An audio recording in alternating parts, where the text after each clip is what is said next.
आपका एटीनो स्वदेश पर आप देख रहे हैं मिड कैप शेयरों को लेकर हमारा खास शो मिड कैप मसाला और आपके साथ मैं हूं अभिषेक सत्यव्रतम। लेकिन आज शो की शुरुआत कर लेते हैं ऐसी तस्वीर से जिससे ना सिर्फ आपका हौसला बढ़ेगा बल्कि देश की सुरक्षा को लेकर आपका जो भरोसा है और ज्यादा बढ़ जाएगा। पीएम मोदी ने कल राष्ट्र के नाम संदेश दिया था और उस प्लेटफॉर्म से पाकिस्तान को भी ललकारा फिर से और बताया कि नहीं भारतीय आर्मी जो है भारतीय सेना कितनी सक्षम है। आज पीएम मोदी आदमपुर एयरबेस पहुंचे हैं और ये तस्वीरें थोड़ी देर पहले वहां की हैं और पीएम मोदी ने जवानों से मुलाकात की है और ये पहली बार हो रहा है कि इस बड़े मिलिट्री ऑपरेशन के बाद पीएम मोदी जवानों के बीच में पहुंचे हैं और उनका हौसला बढ़ाते हुए दिखे हैं। आदमपुर एयरबेस जो कि पंजाब में है वहां पर पीएम मोदी पहुंचे हैं और वहां से ये तस्वीरें थोड़ी देर पहले हमारे पास आई हैं और हमने सोचा कि आपसे साझा कर आपका भी उत्साह थोड़ा सा बढ़ाया जाए और शो की शुरुआत इससे की जाए। लेकिन आज अगर हम बाजार की बात करें तो कल की बड़ी तेजी हमने बाजार में देखी। कल 4 साल की सबसे बड़ी इंट्राडे तेजी थी निफ्टी की फरवरी 2021 के बाद की और आज स्वाभाविक सी बात है कि थोड़ा बहुत कंसोलिडेशन होना भी चाहिए था और आज हम बाजार में देख रहे हैं हल्की सी हालांकि प्रॉफिट टेकिंग है। अगर आप निफ्टी को देखेंगे तो करीब पौने 200 अंकों के आसपास की गिरावट है। लेकिन शुरुआती अगर हम 1 घंटे को छोड़ दें तो कल भी हमने देखा कि रेंज ही था, एक टाइट रेंज थी। शुरुआत में जो बाजार चढ़ा उसके बाद ज्यादा उथल पुथल हुई नहीं। आज भी कोई ज्यादा उथल पुथल है नहीं। 200 के अंकों के आसपास की गिरावट निफ्टी में हो और निफ्टी बैंक की बात करें तो करीब 300 अंकों की गिरावट वहां पर देखने को मिल रही है। ब्रॉडर मार्केट का जो टेक्सचर है वो अच्छा है क्योंकि आप मिड कैप में स्मॉल कैप में तेजी देखेंगे। मिड कैप का इंडेक्स करीब आधे % ऊपर है और स्मॉल कैप की बात करें तो वहां पर 1% की बढ़त के साथ कारोबार हो रहा है और उसी के चलते अगर आप देखेंगे एनएससी में जो एडवांस डिक्लाइन का रेशियो है वो बढ़िया तरीके से टिल्टेड है तेजी वाले खिलाड़ियों की तरफ। करीब 1900 शेयर मजबूत है और 750 शेयर इस वक्त कमजोरी के साथ कारोबार कर रहे हैं। आज अगर आप देखेंगे तो आज के जो फ्लेवर हैं डिफेंस वाले शेयर आज भी चल रहे हैं। डिफेंस में बीएल हो गया, मझगांव डॉक हो गया, कोचिन शिपयार्ड हो गया, भारत डायनेमिक्स, ये तमाम शेयर 3 से 4% के आसपास की तेजी दिखा रहे हैं। लेकिन कल जो शेयर बहुत तेज रफ्तार से भागे थे आज थोड़ी थोड़ी प्रॉफिट टेकिंग वहां पर आपको दिखेगी और उसमें आपको सबसे ऊपर दिखेंगे आईटी शेयर क्योंकि कल 7% 8% इस तरह की तेजी आई थी वही फ्रंटलाइन स्टॉक्स में यानी कि टीसीएस और इन्फोसिस में। आज इन्फोसिस, टीसीएस, एशियाटिक ये 2% के आसपास की गिरावट के साथ आपको कारोबार करते हुए दिखेंगे। तो मिड कैप का शो है तो जरा आपको ये बता देते हैं कि मिड कैप की तस्वीर आज किस तरह की है। पहले 3 तस्वीरें आपके लिए हम लेकर आएंगे अपनी स्क्रीन पर, उससे आपको अंदाजा लग जाएगा कि आज मिड कैप स्पेस में हो क्या रहा है। तो सबसे पहली तस्वीर में आपको दिखेगा बीएसई रिकॉर्ड ऊंचाई 7,000 रुपए के ऊपर निकल गया है शेयर। ये रफ्तार पर कोई ब्रेक लग नहीं रही है और कंपनी ने बताया है कि 23 मई जो है वो है बोनस इशू की रिकॉर्ड डेट, यानी कि आपको अगर बोनस इशू चाहिए तो उस तारीख तक आपके डीमेट में बीएसई के शेयर होने चाहिए, उसके बाद ही आप एलिजिबल होंगे बोनस इशू के लिए। 1 पर 2 बोनस शेयर कंपनी देने जा रही है, 2 फ्री के शेयर। हालांकि उसी रेशियो में फिर शेयर प्राइस एडजस्ट हो जाते हैं लेकिन लिक्विडिटी बढ़ जाती है और फिर शेयर के चलने की जो संभावना है वो काफी तेज हो जाती है। बीएसई आज नया रिकॉर्ड बनाकर कारोबार कर रहा है। आईएफएल फाइनेंस एचएसबीसी की बुलिश रिपोर्ट आई है, 550 रुपए का टारगेट दिया इस शेयर के लिए और इसमें भी हम तेजी आज देख रहे हैं 6% के आसपास की। फार्मा शेयर में आज रिकवरी वाला ट्रेड हो रहा है और जो शेयर हमने चुना उसके लिए खबर भी है वो है पिरामल फार्मा। करीब 2% के आसपास की तेजी शेयर में हो रही है और उसकी वजह यह है कि अमेरिका में कंपनी क्षमता विस्तार करने जा रही है और इस पर 800 करोड़ रुपए का खर्च करेगी, इसके चलते ये तेजी हो रही है। तो फ्रंटलाइन इंडेक्स आपको कमजोर जरूर दिखेंगे लेकिन मिड कैप में स्मॉल कैप में माहौल में कोई दिक्कत नहीं है। आज भी वहां पर बाइंग हो रही है और अच्छी बाइंग हो रही है और ये 3 तस्वीरें उस चीज की तस्दीक भी करती हुई आपको दिखेंगी। चलिए अपने एक्सपर्ट को जोड़ते हैं और उनसे जरा ये समझते हैं कि अब जो 3 घंटे का सत्र बचा है बाजार में आपकी रणनीति उस वक्त में होनी क्या चाहिए, कहां पर आपके लिए ट्रेड के मौके बनेंगे। आज आपको गाइड करने के लिए हमारे साथ जुड़ गए हैं देश के जाने माने वरिष्ठ टेक्निकल एक्सपर्ट मानसजायसवाल.com के मानस जायसवाल। मानस जी बहुत शुक्रिया आपका समय देने के लिए, स्वागत है आपका एटीनो स्वदेश पर। चलिए शो की शुरुआत कर लेते हैं। दर्शक इंतजार कर रहे होंगे कि निफ्टी का ट्रेड उनको मिल जाए तो एक बार जरा इंडेक्स के ट्रेड के साथ शुरुआत करेंगे निफ्टी का 3 घंटे का ट्रेड।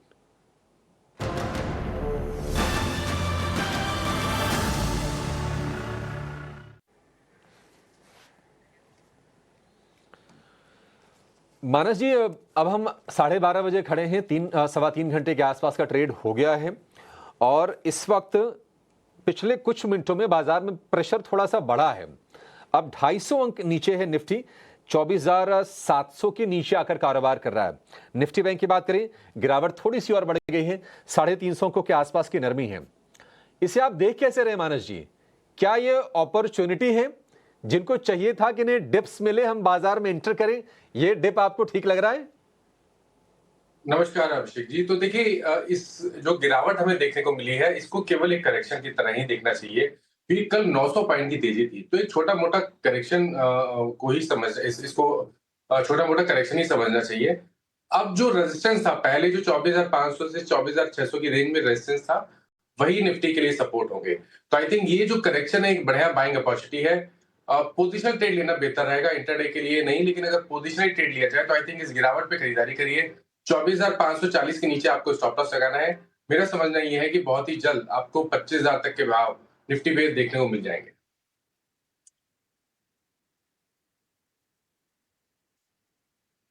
25,000 की तैयारी आप कर लीजिए निफ्टी में। इस करेक्शन को अपॉर्चुनिटी के तौर पर देखिए। इंडेक्स पर ये व्यू हो गया। लगे हाथ मानस जी, जरा निफ्टी बैंक पर व्यू दीजिए, क्योंकि जो एग्रेशन है निफ्टी बैंक का, वो निफ्टी के मुकाबले कहीं ज्यादा रहा है। निफ्टी बैंक क्या करना चाहिए? कम देखने को मिली है बैंक निफ्टी में। अगर आप देखिए तो हाई लेवल से करीब करीब 400 पॉइंट बैंक निफ्टी करेक्ट हुआ है और नीचे की तरफ एक स्ट्रॉन्ग सपोर्ट दिखता है 54,600 के आसपास। तो जब तक 54,600 जहां पर 10 डे मूविंग एवरेज है, उसके ऊपर बैंक निफ्टी ट्रेड करता रहे, हर गिरावट पे खरीदारी करनी है, क्योंकि जो नेक्स्ट टारगेट होगा वो करीब करीब 56,000 का हो सकता है बैंक निफ्टी में।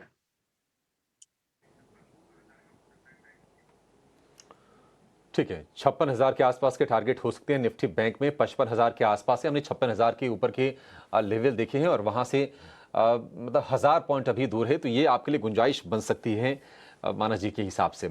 इंडेक्स पर व्यू हो गया। अब स्टॉक्स पर आते हैं मानस जी। आज आपने क्या चुना है? मिड कैप में वैसे रौनक है, वहां पर कोई दिक्कत लग नहीं रही है। क्या मिड कैप से ही आपके दोनों शेयर हैं? बिल्कुल, देखिए, दो स्टॉक है। पहला तो जियो फाइनेंशियल पे खरीदारी करने की राय रहेगी। यहाँ पर स्टॉक ने एक फ्रेश ब्रेकआउट चार्ट पे दिया है 265 का, एक बहुत ही इंपॉर्टेंट रेजिस्टेंस ब्रेक किया है, तो higher tops higher bottoms continue हो रहे हैं। तो जियो फाइनेंशियल में खरीदारी करेंगे, 264 का स्टॉप लॉस लगाएंगे, 277 तक के टारगेट्स पॉसिबल है जियो फाइनेंशियल में। जो दूसरा स्टॉक है वो पीएसयू बैंकिंग स्पेस से है, क्योंकि वहां पर काफी बढ़िया बाइंग इंटरेस्ट देखने को मिला है। तो कैनरा बैंक में खरीदारी की जा सकती है। स्टॉक ने 102 का एक बहुत ही अहम आंकड़ा ब्रेक किया है। मेरे ख्याल से कैनरा बैंक में करंट लेवल्स पे भी खरीदारी करनी चाहिए। 103 रुपए के स्टॉप लॉस से 109 तक के टारगेट्स देखने को मिल सकते हैं। ठीक है, बढ़िया है। केनरा बैंक और जियो फाइनेंशियल में करीब करीब 265 रुपए के आसपास के प्राइसेस हैं। कल हमने 5% शेयर को चलते हुए देखा था और आज मोमेंटम कहीं से फेड नहीं हो रहा है। दूसरा शेयर भी बैंकिंग फाइनेंशियल स्पेस से ही है, वो है केनरा बैंक का। दोनों के टारगेट और स्टॉप लॉस हैं आपकी स्क्रीन पर।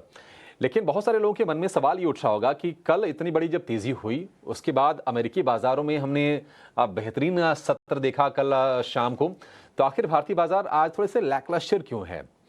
उसका रीजन ये है कि देखिए, 4-5 पॉइंटर्स आपको बता देते हैं, आपको अंदाजा उससे लग जाएगा। पहली चीज तो ये है कि देखिए, पीएम मोदी ने कल ये कहा है कि ऑपरेशन सिंदूर स्थगित हुआ है, खत्म हुआ नहीं है। ये एक रीजन है। तो थोड़ी उसको लेकर ना स्थिति जब तक पूरी तरह से क्लियर नहीं हो जाती है, तब तक शायद तनाव रहेगा। चीन अमेरिका के बीच में ट्रेड डील हुई है, लेकिन टैरिफ घटाए गए हैं सिर्फ 90 दिनों के लिए। पूरी तरह से सहमति या पूरी तरह से डी एस्केलेशन नहीं हुआ है, ये अभी 90 दिनों तक के लिए अरेंजमेंट हुआ है। तीसरी चीज ये हुई कि बड़ी तेजी कल हो गई थी, तो थोड़ी सी मुनाफा वसूली स्वाभाविक है और ये बाजार का दस्तूर है, आपको इसके लिए तैयार रहना भी चाहिए। तो एक रीजन ये है। चौथी चीज ये कि कल एफआईज की जो खरीद का आंकड़ा है थोड़ा छोटा रहा है। बाजार जबकि इतना रफ्तार दिखाया था, मतलब 1200-1400 करोड़ रुपए के एफआईज की तरफ से बाइंग क्या होती, कुछ नहीं होती है। सवाल ये है कि क्या एफआईज का पैसा भारतीय बाजारों से निकलेगा और क्या वो चीन की तरफ, अमेरिका की तरफ जाएगा, क्योंकि एफआईज की जो लॉन्ग होल्डिंग है इंडेक्स फ्यूचर्स में, वो हो गई थी 50% पर, बढ़ के 50% पर। तो ये एक तनाव छोटा सा है। और चौथी चीज ये है कि देखिए, क्रूड के हम नेट इंपोर्टर हैं। हमारा बड़ा पैसा हमारा फॉरेक्स रिजर्व का कच्चा तेल खरीदने पर होता है और क्रूड में हम उबाल थोड़ा सा देख रहे हैं, और उसकी वजह यह है कि अब चीन अमेरिका के बीच में डी एंगेजमेंट हो रहा है। तो उम्मीद ये है कि अब चीन की तरफ से डिमांड कच्चे तेल की आएगी, उसके चलते क्रूड का भाव बढ़ा है, जो कि हमारे लिए थोड़ा सा नेगेटिव है। चीन वाला फैक्टर भी और क्रूड वाला फैक्टर भी, इसके चलते आज हम प्रेशर देख रहे हैं बाजार में। ये 4-5 मोटा मोटे रीजन से बाजार के मोमेंटम में कोई डेंट नहीं है। आज क्यों बाजार थमा है, बस ये उसके रीजन से ये लॉन्ग टर्म की तस्वीर को पेश नहीं करते हैं। मानस जी, एक और शेयर जरा आपसे जानना चाहेंगे, जो कल भी हमने देखा था कि काफी जबरदस्त उड़ान भर रहा था, और वो है इंटरग्लोब एविएशन का। कल स्पाइसजेट भी चला और इंटरग्लोब एविएशन भी चला था। इंटरग्लोब को लेकर आपका व्यू क्या है? अब तो एयर स्पेस भी खुल गया है, अब बहुत सारे जिन एयरपोर्ट पर रोक लगाई गई थी, धीरे धीरे वहां पर भी ऑपरेशन सामान्य होने शुरू हो गए हैं। सरकार की तरफ से भी ये परमिशन मिल गई। आप बताइए कि इंटरग्लोब एविएशन आज फ्लैट है, क्या ये मौका है किसी को अगर नए सिरे से शेयर के बारे में विचार करना है तो? देखिए, इंडिगो का अगर आप बेसिक स्ट्रक्चर देखें तो वो काफी पॉजिटिव लगता है। जब गिरावट देखने को मिली थी तो भी ये 20 वीक मूविंग एवरेज के नीचे नहीं गया था, और वापस जो रेजिस्टेंस है 5600 के आसपास, उसके आसपास आके खड़ा हो गया है। मेरा समझना है कि इंडिगो में आप तब तक खरीदारी कर सकते हैं जब तक ये 4800 के ऊपर ट्रेड करता रहे। और अगर एक मीडियम टर्म के टारगेट सेट करने हो तो वो 6200 से 6500 की रेंज में आते हैं। तो इसका क्योंकि बेसिक स्ट्रक्चर पॉजिटिव है, मेरे ख्याल से तो हर गिरावट पे खरीदारी करें, लेकिन ट्रेडिंग के हिसाब से नहीं, पोजीशन ट्रेड लेना बेहतर रहेगा। हर गिरावट पर आपको इंटरग्लोब एविएशन में खरीदारी करनी है। एक और शेयर जो हमने तस्वीर में दिखाई थी और लोग ये उम्मीद कर रहे होंगे कि नहीं थोड़ा शेयर गिरे तो लोग खरीदें, वो है बीएसई का। मानस जी, 7,000 के पार निकल गया। 23 मई बोनस इशू की रिकॉर्ड डेट तय की गई। शेयर में कोई ब्रेक लगने की संभावना दूर दूर तक दिख नहीं रही है, लेकिन लोगों ने पैसे बनाए हैं। ये शेयर 4,000 के नीचे आ गया था, 3800 रुपए के आसपास का भाव था, और बहुत पुरानी बात नहीं है, ये बहुत मुश्किल 2.5-3 महीने पहले की बात बता रहा हूं। क्या इस भाव पर बीएसई में एंटर करना है, या फिर प्रॉफिट टेकिंग के बारे में भी सोचना चाहिए जिनको प्रॉफिट हो रहा हो, और नई एंट्री तभी करें जब थोड़ा साइजेबल 15-20-30% शेयर नीचे आ जाए? देखिए, मेरा समझना है कि प्रॉफिट बुक करना तो नहीं चाहिए, क्योंकि जिस तरह के पैटर्न बन रहे हैं और जिस तरह का ब्रेकआउट हमने वीकली चार्ट पे देखा है, उसके टारगेट 8,200 के आसपास के आते हैं। तो शायद यहाँ से भी आपको 1,000 रुपए की रैली स्टॉक दिखा सकता है। बेहतर रहेगा कि आपने जो लॉन्ग पोजीशन नीचे के लेवल पे अगर बनाई है, तो उसमें स्टॉप लॉस 6900 पे लगा के रखें, 6900 पे, और पोजीशन में बने रहें। 8,200 तक के टारगेट्स पॉसिबल है इस स्टॉक पे। 8,200, 1,000 रुपए और चलेगा तो यहां से भी आपकी लॉटरी लगती रहेगी। बीएसई लिमिटेड के शेयर में 4% ऊपर, डे हाई के आसपास फिलहाल आपको ये कारोबार करता हुआ दिखेगा बीएसई का। एक और शेयर जो हमारे 3 तस्वीरों का हिस्सा था वो है आईएफएल फाइनेंस। एचएसबीसी बुलिश है, 6% ऊपर है शेयर, क्या और चलेगा मानस जी? तो चलेगा। देखिए, यहाँ पर अगर आप देखें तो मेरे ख्याल से स्टॉक 280 से हायर टॉप्स हायर बॉटम बना रहा था। आज स्टॉक ने अपना 200 डे और 200 वीक मूविंग एवरेज, दोनों मूविंग एवरेज ब्रेक किए हैं, जो कि काफी पॉजिटिव है स्टॉक के लिए। मेरा समझना है कि नेक्स्ट टारगेट 460 रुपए के आसपास का हो सकता है। तो बिल्कुल बने रहें, कभी कोई गिरावट मिले तो भी खरीदारी करें। 360 रुपए के नीचे एक पोजीशन स्टॉप लॉस लगाएं और 460 रुपए के टारगेट सेट करें। ठीक है, क्लियर कट स्ट्रेटजी। 360 का स्टॉप लॉस, 460 का टारगेट आईएफएल फाइनेंस के लिए। 5% ऊपर फिलहाल ये शेयर कर रहा है कारोबार। तो ये तो होंगे आपके कैश मार्केट में या फिर फ्यूचर्स में आपके लिए ढेर सारी ट्रेडिंग के स्ट्रेटजी। कुछ मानस जी से कुछ बाकी स्टॉक्स जो आपके मन में सवाल उठेंगे उसके जवाब लेने की हमने कोशिश की। और अब ये जान लेते हैं कि ऑप्शंस में आपके लिए मौके कहां पर हैं। ऑप्शंस के चैंपियन को भी लेकर आएंगे।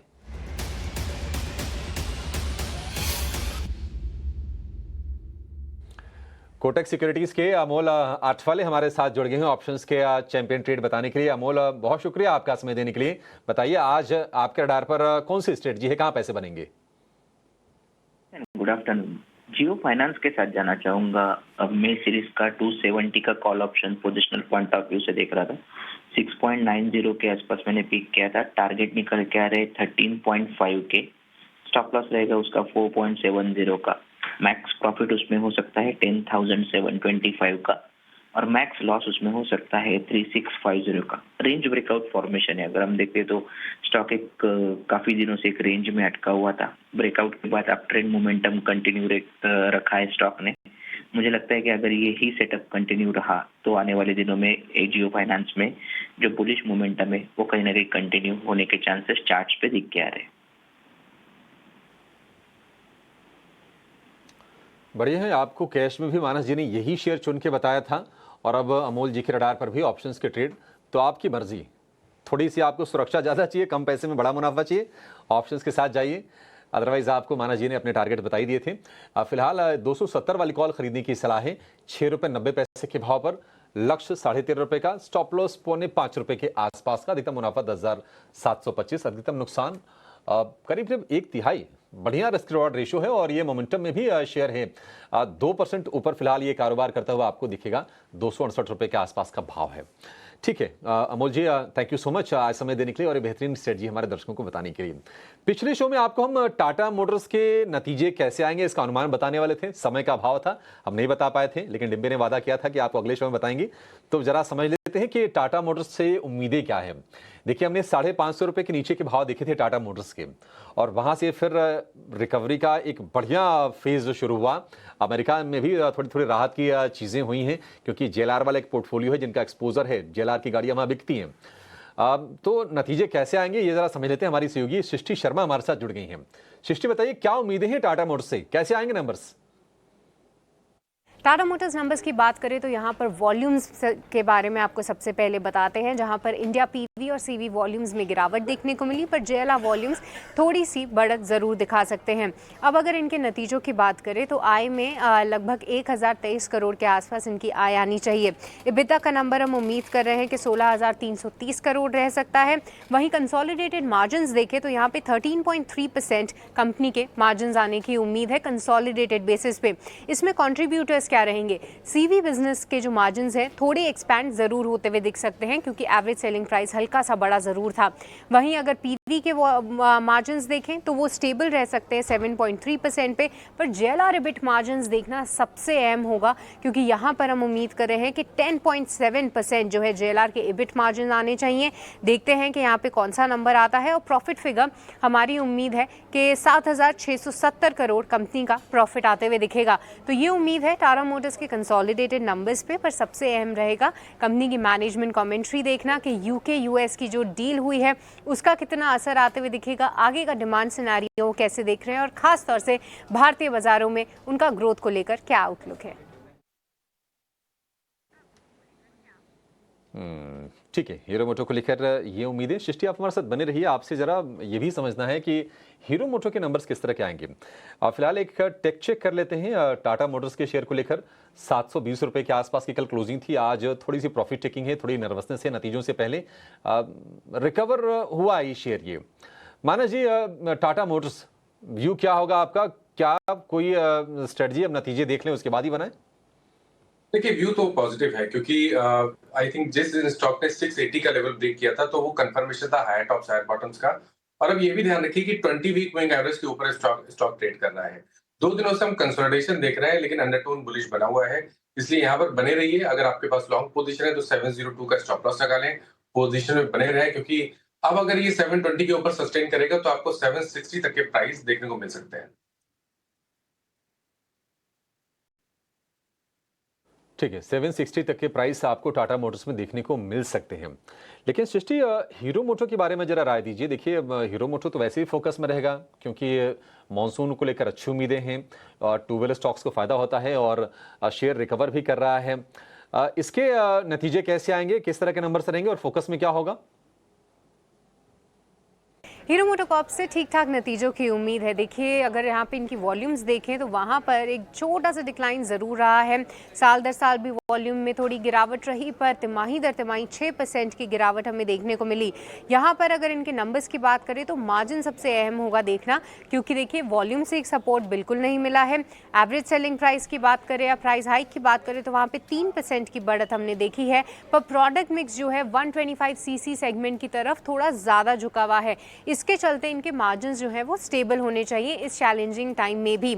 अब आते हैं नंबर्स पे, तो इनकी आय में आपको उम्मीद करनी है 9654 करोड़, EBITDA का आंकड़ा हम 1373 करोड़ उम्मीद कर रहे हैं, और मार्जिन जो कि सबसे अहम होंगे देखना 14.2% हमारी उम्मीद है, और आखिरी में प्रॉफिट फिगर में 1094 करोड़ हम उम्मीद लगाकर चल रहे हैं। तो नंबर्स पर तो ध्यान रहेगा ही, पर साथ ही साथ मैनेजमेंट आगे के लिए ग्रोथ आउटलुक क्या बताता है, किस तरीके के वॉल्यूम्स की उम्मीद कर रहे हैं, और खासतौर से प्रोडक्ट मिक्स में किस तरीके के बदलाव वो आते हुए देख रहे हैं, वो सबसे अहम होगा देखना हीरो मोटोकॉर्प के लिए। ठीक है, शुक्रिया सृष्टि ये दोनों के दोनों अनुमान बताने के लिए। और दिक्कत ये है कि जो एंट्री लेवल की जो बाइक्स हैं, जिसके भरोसे हीरो मोटो काफ़ी ज़्यादा उस पर निर्भर करता है, वहाँ पर थोड़ा सा प्रेशर देखने को मिला है। देखते हैं कि कंपनी की कमेंट्री किस तरह की आती है, और जो प्रीमियम सेगमेंट है उसमें किस तरह से पकड़ मजबूत कर रही कंपनी, ये नोटिस करने वाली चीज़ होगी। आज वैसे 4000 के ऊपर के भाव देख रहे थे हीरो मोटो में, अब थोड़ा सा नीचे आया है शेयर, अब सपाट कारोबार करता हुआ आपको दिखेगा। मानस जी, एक व्यू आपसे ज़रा ये चाहिए कि अगर मान लीजिए किसी को पोर्टफोलियो में टू व्हीलर स्टॉक रखना ही है, तो मोटा मोटी अगर हम ओला इलेक्ट्रिक, पता नहीं आप कवर करते नहीं करते हैं, ईवी सेगमेंट की हो गई, लेकिन 4-5 कंपनीज हैं यही, टीवीएस, बजाज ऑटो, हीरो मोटो और रॉयल एनफील्ड हो गई, और बाकी ओला हो गई। आपके हिसाब से चार्ट पर सबसे अच्छा क्या दिखता है आपको? अभी भी टीवीएस मोटर्स में सबसे बढ़िया पैटर्न बन रहे हैं मीडियम टू लॉन्ग टर्म के हिसाब से। जब गिरावट देखने को मिली थी, तो यहाँ पर अगर आप देखें तो बहुत ज्यादा गिरावट भी देखने को नहीं मिली। स्टॉक ने 200 मूविंग एवरेज के आसपास वापस बेस बना लिया। आई थिंक ये एक ऐसा स्टॉक है जिसको आप अगर टू व्हीलर स्पेस में कहीं पर पोजीशन बना के पोर्टफोलियो में रखना चाहते हैं, तो इसको तो कभी भी खरीदारी कर सकते हैं। अभी भी या कोई गिरावट मिले तो भी 2400 रुपए के स्टॉप लॉस से खरीदारी करिए। ध्यान रखिए 2900 रुपए के आसपास एक रेजिस्टेंस है, लेकिन पैटर्न पॉजिटिव है, तो आप उम्मीद कर सकते हैं कि 2900 रुपए को ब्रेक करके 3100 से लेकर 3300 रुपए तक की रैली स्टॉक दिखा सकता है।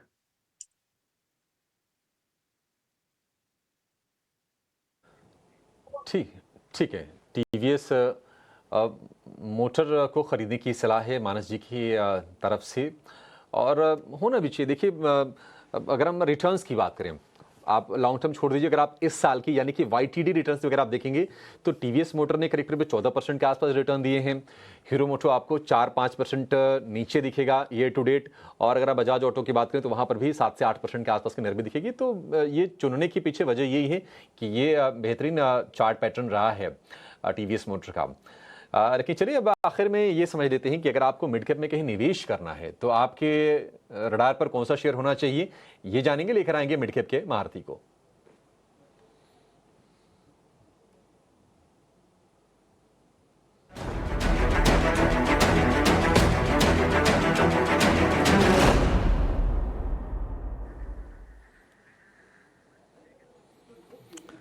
और आज मार्केट के महारथी में आपको गाइड करने के लिए, आपको बेहतरीन शेयर बताने के लिए हमारे साथ जुड़ गए हैं SBI सिक्योरिटीज़ के सनी अग्रवाल। सनी जी, बहुत शुक्रिया आपका समय देने के लिए। स्वागत है आपका टीनो स्वदेश पर। सनी, आपसे गुजारिश है, ऑटो वाले शेयरों को लेकर अभी भी हमने बात की है कि कहाँ पर मौके बन रहे हैं। आप ऑटो के इतर कोई और शेयर सुझाना चाहेंगे मिड कैप स्पेस में? या तो मैं पहले लुमैक्स ऑटो सुझाना चाह रहा था, बट अगर लुमैक्स ऑटो कवरेज के बाहर है तो SJS एंटरप्राइजेस को मैं सुझाना चाहूंगा। Again small cap auto ancillary player है। अगर आप ये कंपनी के नतीजे देखेंगे, परसों ही कंपनी के नतीजे है, काफी स्ट्रॉन्ग नतीजे कंपनी के आए। बेसिकली अगर आप देखेंगे डेकोरेटिव प्रोडक्ट जो होती है टू व्हीलर और फोर व्हीलर में, वो प्रोडक्ट ये कंपनी बनाती है।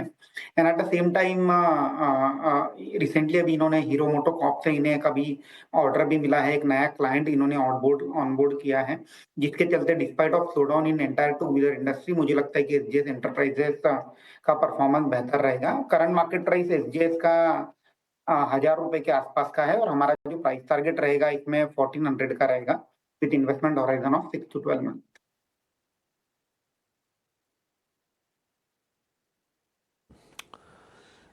ठीक है। मार्केट में गिरावट थोड़ी सी और बड़ी है। सनी, बहुत शुक्रिया आपका समय देने के लिए और अपने स्टॉक पिक्स शेयर करने के लिए। 250 पौने 300 नीचे इस वक्त निफ्टी आपको दिखेगा, और निफ्टी बैंक की जो गिरावट है वो है करीब 350 अंकों के आसपास की।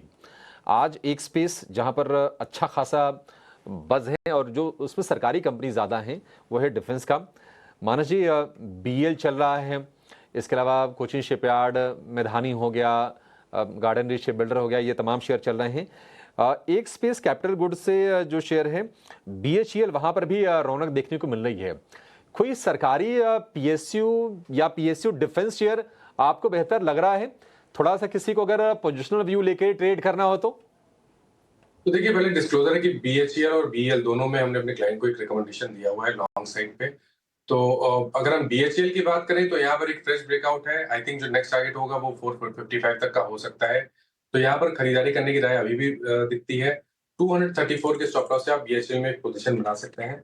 और जो BEL है, यहाँ पर देखें तो यहाँ पर भी एक फ्रेश ब्रेकआउट के लिए स्टॉक बिल्कुल तैयार है। जो पिछला हाई था वो मेरे ख्याल से 340 के आसपास था, लेकिन अब जिस तरह के पैटर्न बन रहे हैं उसको देख के लग रहा है कि 340 को ब्रेक करके 365 से 370 की रेंज में जाने की कोशिश करेगा BEL। तो यहाँ पर भी खरीदारी करने की राय रहेगी। 324 रुपए का आपको स्टॉप लॉस लगाना है। ठीक है। BHEL को लेकर ये व्यू 240 रुपए के आसपास के प्राइसेस हैं। 4% के आसपास की तेजी आज के सत्र में दिख रही है। चलिए, इसी के साथ इस शो को यहाँ पर समाप्त करने का समय भी हो गया। Mana ji, thank you so much for joining us today. अच्छा लगता बातचीत करके सर, और हमारे दर्शकों का भी आपने काफ़ी मार्गदर्शन किया और भर भर के ट्रेड मिल गए होंगे। उम्मीद कर रहे हैं कि हमारे दर्शक भी आज के शो से काफ़ी खुश होंगे। चलिए, इस शो में इतना ही। एक छोटा सा ब्रेक लेंगे और ब्रेक के बाद लेकर आएंगे कॉर्पोरेट कनेक्शंस। आप कहीं जाएगा नहीं। नमस्कार।